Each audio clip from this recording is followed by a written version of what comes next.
Shalom, salam sejahtera bagi kita semua. Perkenalkan, nama saya Catherine Octaviani Sihombing dengan NIM 2410912220018. Mahasiswi Program Studi Kesehatan Masyarakat, Fakultas Kedokteran dan Ilmu Kesehatan, Angkatan 2024, Universitas Lambung Mangkurat. Pada kesempatan kali ini, saya akan menjelaskan mengenai kompetisi sarjana kesehatan masyarakat. Kompetisi sarjana yang saya ambil yaitu mampu berkomunikasi secara efektif dalam kesehatan masyarakat. Kemampuan berkomunikasi secara efektif adalah salah satu kompetensi kunci yang harus dimiliki oleh sarjana kesehatan masyarakat.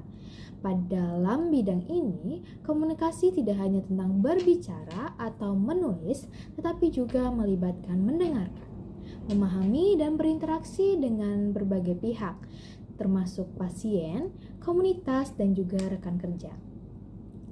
Komunikasi yang baik dapat meningkatkan pemahaman tentang isu-isu kesehatan, memperkuat hubungan antara tenaga kesehatan dan masyarakat, serta mendukung keberhasilan program-program kesehatan. Yang pertama itu ada pentingnya komunikasi dalam kesehatan masyarakat.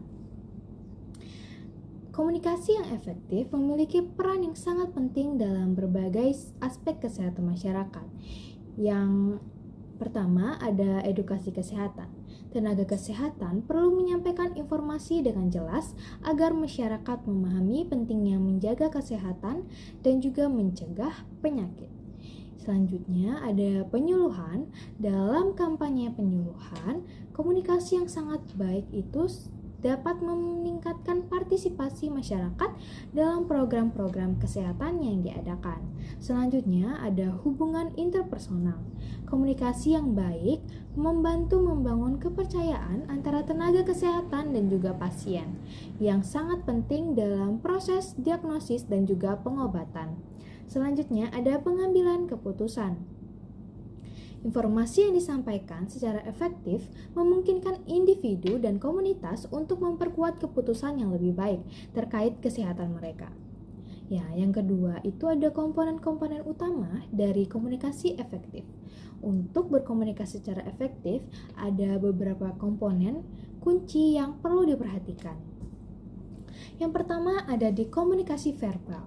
Nah, di komunikasi verbal ini kita harus memperhatikan kejelasan, gunakan bahasa yang sederhana dan jelas, hindari jargon medis yang mungkin tidak dipahami oleh audiens. Selanjutnya dari nada suara, perhatikan intonasi dan nada suara saat berbicara. Nada yang ramah dan juga percaya diri dapat membuat audiens itu merasa nyaman. Selanjutnya dari penggunaan bahasa tubuh. Selain kata-kata, ekspresi wajah dan juga gerakan tubuh juga menyampaikan pesan. Pastikan bahasa tubuh Anda konsisten dengan apa yang kita katakan. Nah, yang selanjutnya itu ada komunikasi nonverbal. Di komunikasi nonverbal ini ada dari kontak mata, menjaga kontak mata dengan audiens, menunjukkan bahwa kita itu menghargai mereka dan juga kita itu percaya diri. Dari ekspresi wajah dapat menyampaikan emosi dan membantu menjelaskan pesan yang kita sampaikan. Dan juga selanjutnya dari postur tubuh, sikap tubuh yang terbuka, misalnya tidak menyilangkan tangan, dapat membuat kita terlihat lebih approachable. Nah, yang ketiga itu ada teknik-teknik untuk meningkatkan kemampuan komunikasi. Yang pertama itu ada dengan cara mendengarkan aktif. Mendengarkan aktif itu adalah keterampilan penting dalam komunikasi.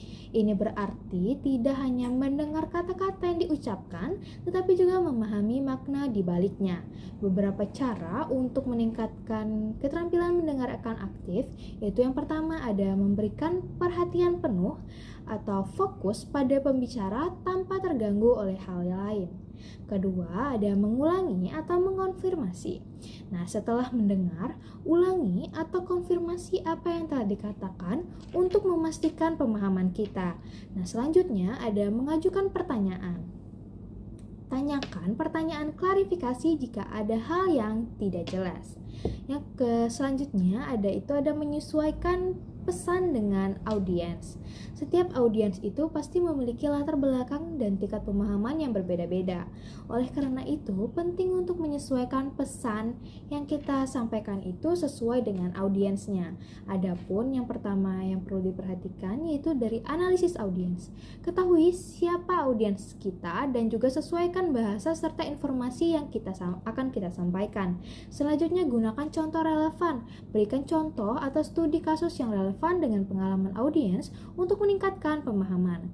Yang keempat yaitu bagaimana sih untuk mengatasi hambatan dalam komunikasi. Dalam praktiknya, seringkali ada hambatan dalam berkomunikasi yang perlu diatasi. Yang pertama itu pasti ada perbedaan bahasa atau budaya.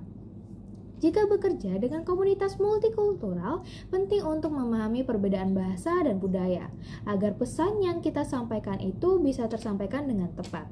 Selanjutnya ada emosi audiens. Jika audiens merasa cemas atau takut, misalnya saat berkonsultasi tentang penyakit, cobalah untuk menenangkan mereka sebelum menyampaikan informasi yang akan disampaikan atau informasi penting. Selanjutnya dari lingkungan fisik, pastikan lingkungan tempat Anda itu mendukung, misalnya tidak bising ataupun ramai, agar pesan yang kita sampaikan itu bisa diterima dengan baik. Nah, yang kelima, ada praktik-praktik terbaik dalam penyampaian informasi kesehatan. Nah, adapun contohnya itu seperti gunakan visual aids seperti grafik, gambar, atau video yang dapat membantu memperjelas informasi secara kompleks. Selanjutnya ada sederhanakan informasi. Sajikan informasi dalam format sederhana seperti poin-poin atau ringkasan agar lebih mudah dipahami oleh audiens. Selanjutnya, ajak diskusi. Libatkan audiens dalam diskusi untuk menyampaikan umpan balik dan menjawab pertanyaan mereka secara langsung. Adapun kesimpulan dari apa yang telah saya jelaskan tadi adalah kemampuan berkomunikasi secara efektif itu adalah keterampilan esensial bagi sarjana kesehatan masyarakat.